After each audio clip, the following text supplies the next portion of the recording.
Hello. प्रणाम समधी जी। प्रणाम समधी जी, प्रणाम। लागता अपन लइकन के रिश्ता पर लागल ग्रहण अब कटे वाला बा। सच में? अरे ई सुन के तो हमार जीव जुड़ा गई। भगवान करे ये टूटल बंधन फिर से जुड़ जाए। जी।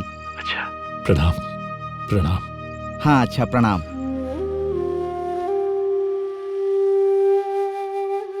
हे प्रभु, कल्याण करो।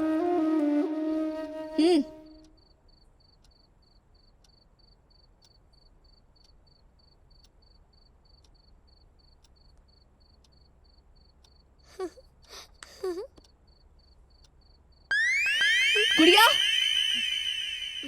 हम तोहरा के खिला रहल बानी और तू दूसरा के खिला रहल बाड़ू। हाँ, चुपचाप खाना खाओ।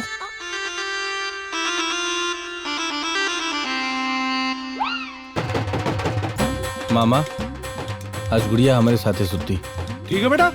मामी, गुड़िया आज हमरे साथे सुती। गुड़िया हमार बेटी हिया, वो आज हमारे साथे सुती। हाँ, हम तो पड़ोस से लेके आई बानी जे हमार बिटिया नहीं खे। गुड़िया हमरे साथे सुती। हम कह देनी ना हमारे साथे सुती। हम कह देनी गुड़िया हमरे साथे हमारे सुती। साथे सुती। Order order order. गुड़िया एक दिन पापा के साथ सोएगी और एक दिन मॉम के साथ। एक मिनट।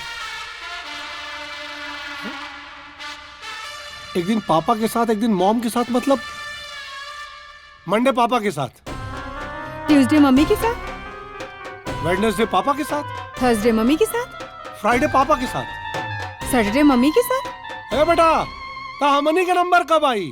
संडे। हाँ, संडे। चलो बेटा, चलो सुते चलो। नो नो नो पापा, आपकी डार्लिंग मेरी डार्लिंग मॉम। गुड़िया आज मॉम के साथ सोएगी। द कोट इज adjourned. Adjourned.